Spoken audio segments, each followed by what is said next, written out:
اشرقت نفسي بنور من فؤادي حينما وہ کسی شاعر نے کہا تھا کہ مرنے کے بعد مجھ کو 2 گز زمین جو ملی تو دیکھو بعد مرنے کے ہی ہم جاگیردار ہو گئے. تو اصل تو جاگیر وہی ہے اور طے ہے. اتنا مرضی اے سی لگا کے کمرہ ٹھنڈا کر لیں، ٹائل پتھر لگا کے اس کو آپ صاف ستھرا کر لیں، اور آپ اٹھنے کی بھی تکلیف نہ کریں، ریموٹ کنٹرول کے ساتھ ہر چیز اپنے کمرے کی آپ کنٹرول کر لیں، پورا ہوادار کر لیں، لیکن آپ بچیں گے تب نہ جب قبر جنت کے باغوں میں سے باغ بنے گی. اگر وہ جنت کے باغوں میں سے باغ نہیں بنتی تو پھر فائدہ نہیں ہے. میرے رسول کریم صلی اللہ تعالیٰ علیہ وآلہ وسلم کے پیارے صحابی حضرت عثمان غنی رضی اللہ تعالیٰ عنہ فرماتے ہیں، یہ سنن ابو داؤد شریف کی حدیث ہے کہ حضور نے فرمایا جب میت کو دفن کر کے فارغ ہو جاؤ تو اس کی قبر پر کھڑے رہو. خود حضور بھی قبر پر کھڑے رہتے دفن کرنے کے بعد، اور فرماتے اس کے ثابت قدم رہنے کی دعا کرو، اس لیے کہ اب اس سے سوال و جواب ہوں گے، اب فرشتے اس کی قبر میں آئیں گے، اب اس سے پوچھیں گے، اب اس کے ساتھ وہ امتحان ہوگا، تو اس کے لیے دعا کرو، قبر پہ کھڑے ہو کے دعا مانگو.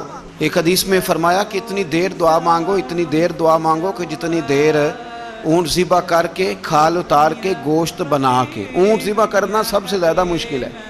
اونٹ ذبح کر کے کھال اتار کے گوشت بنا کے بانٹ دیتے ہو، اتنی دیر مرنے والے کی قبر پہ کھڑے رہ کے دعا مانگا کرو، کیونکہ اب فرشتے آئیں گے، سوال و جواب ہوگا. تو عذاب قبر، مصنف عبد الرزاق میں حدیث ہے کہ ایک بندے کو صرف 1 کوڑا مارا گیا تھا قبر میں، 1 کوڑا، 1 درہ، تو اس کی ساری قبر میں آگ بھڑک اٹھی تھی. تو پوچھتا ہے کہ یہ 1 کوڑا مجھے کیوں مارا گیا؟ تو انہوں نے کہا ایک وجہ تو یہ تھی کہ تو پاکی پلیدی کا خیال نہیں کرتا تھا، اور دوسری وجہ یہ تھی کہ ایک دفعہ ایک مظلوم نے تجھ سے کہا تھا میری مدد کر، اور تو مدد کرنے پہ قادر تھا، تیرے اندر ہمت تھی، پر تو اس کی مدد کے لیے تیار نہیں ہوا. وہ ہمارا مشہور فکر ہے نا کہ سانو کی لگے، پرائی لڑائی پرائی آگ نو اسی گھر کیوں لے آئیے. تو وہ جو ہمارا خاص معاملہ ہے نا کہ کسی کی مدد نہیں کرنی، وہ ہمیں خراب کرتی ہے، وہ ہمیں خراب کرتی ہے، ہمارے حالات بگڑ جاتے ہیں. ہم مدد کرنے پہ قادر ہوتے ہیں پر کسی مظلوم کی مدد، 1 کوڑا لگا تو پوری قبر میں آگ بھڑک اٹھی.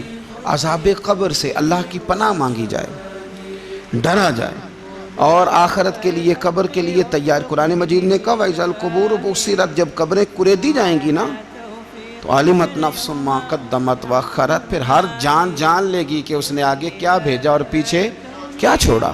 میرے عزیز، اپنی قبر کے لیے، اپنی آخرت کے لیے فکر کریں، تیاری کریں.